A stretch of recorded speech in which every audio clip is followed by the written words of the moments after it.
और अब विस्तार से समाचार। केंद्रीय गृह मंत्री और भाजपा के वरिष्ठ नेता अमित शाह पश्चिम बंगाल के दौरे पर हैं। इस समय राज्य विधानसभा चुनाव से पहले चुनावी रणनीति तय करने के लिए गृह मंत्री पार्टी के सांसदों और विधायकों के साथ बैठक कर रहे हैं। बैठक में विधानसभा वार चर्चा होने की संभावना है। सांसदों और विधायकों के साथ बैठक के बाद दोपहर में गृह मंत्री अमित शाह साइंस ऑडिटोरियम में पार्टी कार्यकर्ताओं के साथ संगठनात्मक बैठक करेंगे। इससे पहले मंगलवार को उन्होंने पश्चिम बंगाल में प्रेस कॉन्फ्रेंस की और टीएमसी सरकार पर तीखा हमला बोला। उन्होंने कहा कि 15 साल में पश्चिम बंगाल भय, भ्रष्टाचार और घुसपैठ का शिकार हुआ है। उन्होंने दावा किया कि 2026 में पश्चिम बंगाल में भाजपा सरकार बनने पर घुसपैठियों को बाहर किया जाएगा। गृह मंत्री ने घुसपैठ को देश की सुरक्षा से जुड़ा मामला बताया और कहा कि देश की संस्कृति और सुरक्षा बचाने के लिए बंगाल की सीमाओं को सील करने वाली सरकार जरूरी है।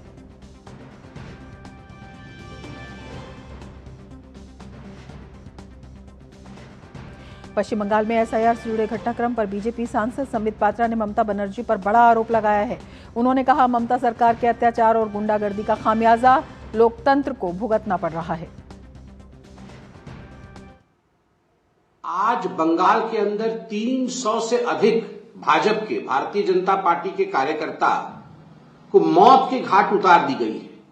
किसी को फांसी चढ़ा दी गई है तो किसी को काट काट के मार दिया गया है। More than 300 कार्यकर्ताओं of Bharatiya Janata Party have been killed in West Bengal by Mamata Banerjee and her goons of TMC. 3000 से अधिक भारतीय जनता पार्टी के कार्यकर्ता आज भी अपने घरों से बाहर रुके हुए हैं। वो अपने घर नहीं लौट पा रहे हैं क्योंकि जिस प्रकार डेमोक्रेसी, लोकतंत्र का दमन बंगाल के अंदर हुआ है, उसका नतीजा है कि लोग आज भी अपने घर लौट नहीं पा रहे। तो संबित पात्रा ने एसआईआर के मुद्दे पर ममता सरकार को घेरा है और पश्चिम बंगाल में जिस तरह से भ्रष्टाचार हुआ है, जिस तरह से भय का माहौल हुआ है, उस पर ममता बनर्जी को कई सवाल उठाए हैं। विशेषकर एसआईआर को लेकर भी उन्होंने राज्य सरकार को आरोपों के घेरे में लिया है। और इसके साथ ही हम आपको बता दें, केंद्रीय गृह मंत्री और भाजपा के वरिष्ठ नेता अमित शाह भी पश्चिम बंगाल के दौरे पर हैं और ये दौरा बेहद अहम है क्योंकि विधानसभा चुनाव से पहले चुनावी रणनीति को तय करने के लिए गृह मंत्री पार्टी के सांसदों के साथ, विधायकों के साथ बैठक कर रहे हैं और हर विधानसभा पर चर्चा होने की इसमें संभावना है। इसके साथ ही सांसदों और विधायकों के साथ बैठक के बाद दोपहर में गृह मंत्री अमित शाह का एक और महत्वपूर्ण कार्यक्रम है। साइंस ऑडिटोरियम में पार्टी कार्यकर्ताओं के साथ वे संगठनात्मक बैठक करेंगे। इससे पहले भी मंगलवार की बात बताएं तो उन्होंने पश्चिम बंगाल में प्रेस कॉन्फ्रेंस की थी और टीएमसी सरकार पर तीखा हमला बोला था। उन्होंने कहा था 15 साल में पश्चिम बंगाल भय, भ्रष्टाचार और घुसपैठ का शिकार हुआ है और उन्होंने ये भी दावा किया था कि 2026 में पश्चिम बंगाल में भाजपा सरकार बनने पर घुसपैठियों को बाहर किया जाएगा। और गृह मंत्री ने घुसपैठ को देश की सुरक्षा से जुड़ा मामला भी बताया था और कहा था कि देश की संस्कृति और सुरक्षा बचाने के लिए बंगाल की सीमाओं को सील करने वाली सरकार की ज़रूरत है। और इसी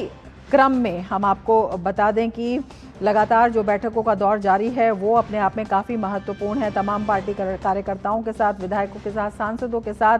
विधानसभावार चर्चा होने की संभावना है और महत्वपूर्ण चुनावी रणनीति जो है वहां पर बनने की पूरी संभावना है। गृह मंत्री अमित शाह पश्चिम बंगाल के दौरे पर हैं और उन्होंने कहा है कि 15 साल से लगातार भय और भ्रष्टाचार का जो माहौल है उससे जनता त्रस्त आ गई है। घुसपैठ जो है एक बड़ी समस्या है और उस समस्या को दूर करने के लिए जो राज्य की सीमाएं हैं उनको घुसपैठ से सील करना बहुत ज़रूरी है और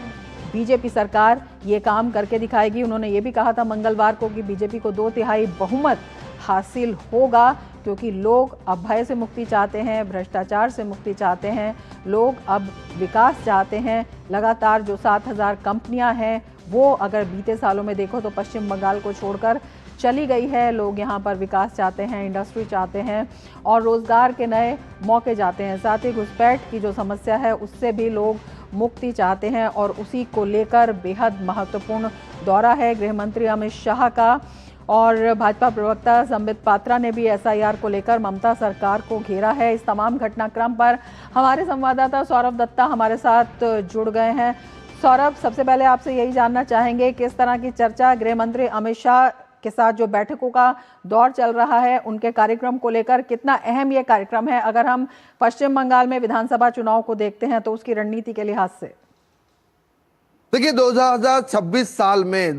साल में बंगाल में विधानसभा चुनाव है और उसके लिए जो बीजेपी सांसद है, जो बीजेपी एमएलएज है, उनके साथ बैठक हो रही है सॉल्ट लेक के होटल में। और आने वाले चुनाव में विधानसभा वारी क्या कौशल होगा, क्या उनका स्ट्रेटेजी होगा, उन सब बारे में बातचीत होगा आज की ये बैठक से। और उसके बाद साइंस सिटी में एक जो ये बीजेपी के जो वर्कर्स है उनके साथ एक ऑर्गेनाइजेशनल मीट करेंगे गृह मंत्री अमित शाह। और उससे पहले जो उनके जो रिप्रेजेंटेटिव्स हैं, जो सांसद है, जो एमएलएज हैं, उनके साथ बैठकर आने वाले चुनाव में क्या कहना है, कि किस तरह से प्रचार करना है, किस तरह से टीएमसी की जो सरकार है उसकी कौन कौन दिक को लेके जनता के पास जाना है, इन सब बातों को लेके आज चर्चा होने की संभावना है। सौरभ, ये भी जानना चाहेंगे कि बीजेपी जानी जाती है बूथ लेवल स्तर पर हर एक कार्यकर्ता से जुड़ने की और उसकी मजबूती की, तो जो ये बैठक होगी इसमें संगठनात्मक स्तर पर किस तरह की रणनीति तय की जाएगी? क्योंकि हम जानते हैं कि अगर पिछले कुछ साल देखते हैं तो बीजेपी ने पश्चिम बंगाल में जगह अपनी बनाई है और इस बार का जो लक्ष्य रखा है, कल की अगर बात करें तो गृह मंत्री अमित शाह ने कहा कि 2/3 बहुमत बीजेपी लाएगी। तो इसके लिए संगठनात्मक मजबूती के लिए किस तरह की जो रूपरेखा है वो वहां पर बनाई जा रही है?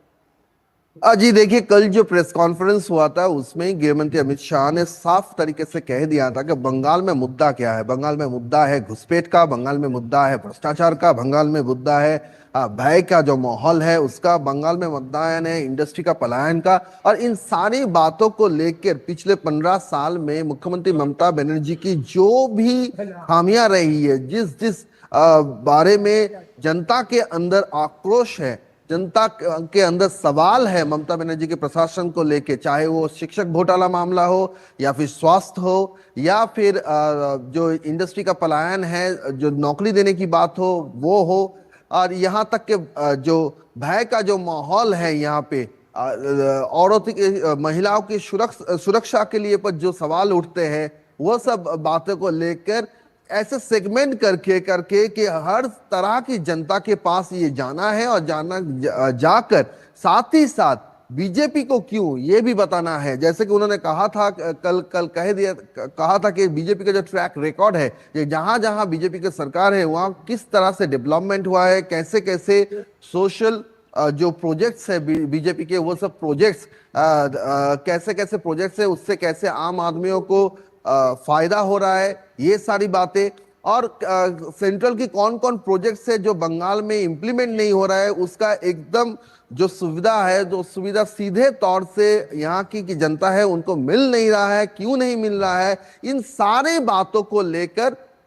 जो है उसका प्रचार का कैसे प्रचार होगा, इस बारे में आलोचना हो सकती है आज की बैठक से। बिल्कुल, और आपसे ये भी समझना चाहेंगे कि लगातार जिस तरह से वहाँ पर बैठकों का दौर जारी है और बीजेपी लगातार ममता बनर्जी को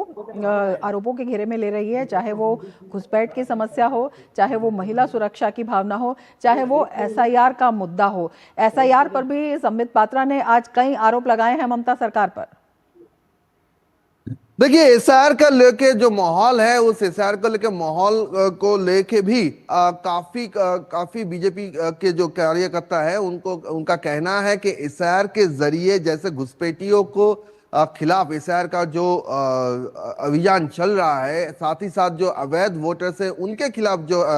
अभियान चल रहा है, कहीं ना कहीं जाके इन सारी बातों को लेकर टीएमसी घबराहट में है। जो 1,36,00,000 जो लॉजिकल डिस्क्रिपेंसीज के जो वोटर है उनको लेके टीएमसी घबराहट में है। और इसीलिए कल सीएम ने जब रैली किया था बड़जोरा में, वहां से मन से वो साफ तरीके से कही है कि 1,36,00,000 में से एक भी नाम नहीं कटना चाहिए। अगर कटा तो वो इसी ऑफिस को घेराव कर लेंगे, जो ऑफिशियल्स है उनको घेराव कर लेंगे। यहां तक के अभिषेक बनर्जी जो टीएमसी के जो रिप्रेजेंटेटिव्स है को लेकर आज दिल्ली में सीएसी के साथ मुलाकात है, उसका भी प्रिल्यूड अभिषेक बनर्जी ने तो यही बताया है कि अगर चुनाव आयोग उनकी बात नहीं मानेंगे, उनका अगर जवाब नहीं देंगे तो वो चुनाव आयोग को घेराव करेंगे। तो ये जो सारी जो बातें हैं, ये सारी बातें को लेकर, इस सारी बातों को लेकर ही यहाँ पे ये चर्चा चल रही है। और यहाँ तक के जो पुरुलिया में जो घटना घटी है, उस घटना के पहले भी जो सुसाइड का एक घटना घटी है, सुनवाई में गए थे एक बुजुर्ग आदमी और बाद में उनका बॉडी रिकवर हुआ, तो उसको लेके भी उनके बेटे ने पुलिस को कहा है कि ये वो सीईओ जो है, जो सीईसी है, उनके खिलाफ वो एफआईआर दर्ज करना चाहती है। हालांकि सीईओ ऑफिस ने ये कहा है कि ऐसा कानून के तहत ऐसा किया नहीं जा सकता, सीईसी के खिलाफ, सीईओ के खिलाफ ऐसा किया नहीं जा सकता। लेकिन इसका भी प्रील्यूड यही है कि सैटरडे को अभिषेक बनर्जी ने जो प्रेस कॉन्फ्रेंस किया था, उन्होंने कहा था एफआईआर क्यों नहीं होगा इलेक्शन कमीशन के खिलाफ, और फिर देखा गया कि 48 आवर्स बीते कि ना बीते एक केस आया और पुरुलिया का एक घटना घटी और उसको लेकर कंप्लेन दर्ज कर दिया उनके बेटे ने। और उस कंप्लेन का ये भी सवाल है, कंप्लेन है इंग्लिश में, पूरा लिखावट है इंग्लिश में, लेकिन नीचे साइन है बांग्ला में। तो फिर ये सवाल उठ रहा है कि ये जो युवा है, ये युवा एकदम एक रिमोट विलेज के बासिंदा है, वो इतनी अच्छी इंग्लिश कहां से सीखे, इतने अच्छी इंग्लिश वो कहां से सीखे? तो फिर, और अगर सीखे तो साइन क्यों इंग्लिश में नहीं है, साइन क्यों बांग्ला में है? तो कहीं जाके ये पता चलता है कि असल में जो पॉलिटिकल रेटोरिक सेट किया गया है टीएमसी की तरफ से, जमीनी जगह पे उसी पॉलिटिकल रेटोरिक को एक केस स्टडी के जरिए एस्टेब्लिश करने की कोशिश हो रही है, पॉलिटिक्स हो रही है, राजनीति हो रही है। बिल्कुल, इसी पर हम समझना चाहेंगे कि जो ये ज़मीनी हकीकत आप वहाँ पर बता रहे हैं, इसी को लेकर जो है बीजेपी आम लोगों के बीच में जा रही है, और इसे लेकर ममता सरकार को जिस तरह से घेरा गया है, जिस तरह से सवाल उठाए गए हैं, वहाँ पर जो ज़मीन पर लोग हैं, जो आम लोग हैं, उनकी भी समझ में ये आ रहा है। सौरभ,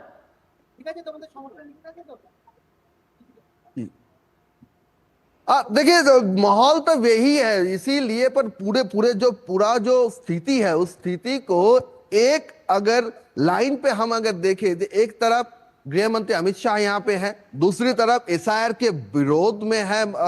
तृणमूल, और एक बात ये है कि पूरा जो मुद्दा है, पूरा इलेक्शन का जो मुद्दा है, इलेक्शन के मुद्दे में हर एक बात को लेके टीएमसी खिलाफ में है, और वो कह रही है कि उनकी जो शासन है वो शासन असल में जनता के हित में है, लेकिन हालांकि वास्तव में कुछ और ही नजर आ रहे हैं, कुछ और ही चीज सामने आ रहे हैं। तो इसी को चलते, इसी बात को लेकर आज जो बैठक है वो काफी अहम बैठक है। लेकिन जनता के कार्यकर्ता भी आप देख सकते हैं, कार्यकर्ता सब एक एक करके आ रहे हैं, और ये कार्यकर्ता को भी असल में यही है फुट सोल्जर्स, यही है जो अपने अपने कॉन्स्टिट्यूएंसी में जाएंगे, अपने अपने बूथ में जाएंगे, और वहां पे जाके उनको क्या कहना है, और वही उत्साह का माहौल भी देख रहे हैं कि यहाँ से स्लोगन दे रहे हैं जब वो ऑडिटोरियम में जा रहे हैं, तो एक उत्साह का माहौल भी है समर्थकों में। गृह मंत्री अमित शाह जी का कहना है कि यही एक छवि है जिससे लगता है कि इस बार बंगाल की जनता तय कर चुकी है कि यहाँ पे बीजेपी की सरकार आएगी। लेकिन ये आखिर में ये कितना रंग लाती है ये दावा, वो तो आने वाले दिन ही बताएगा। बिल्कुल, चुनाव अभी आएंगे, लेकिन उससे पहले कि जिस तरह की तैयारियां हैं, आप जनता के हितों की बात कर रहे थे, जनता के हितों की बात वहीं आती है जहां पर पारदर्शिता होती है, जहां पर जो संसदीय प्रक्रिया है या जो जिस तरह की ये वोट की प्रक्रिया है वो एक सुचारू रूप से हो और जो सही वोटर हैं वो सामने आए। इसी को लेकर आपको लगता है कि जो टीएमसी है या जो राज्य सरकार है, कहीं ना कहीं जिस तरह के ये मामले सामने आ रहे हैं तो उससे उन्हें भी एक तरह का झटका लगता हुआ दिखाई देता है?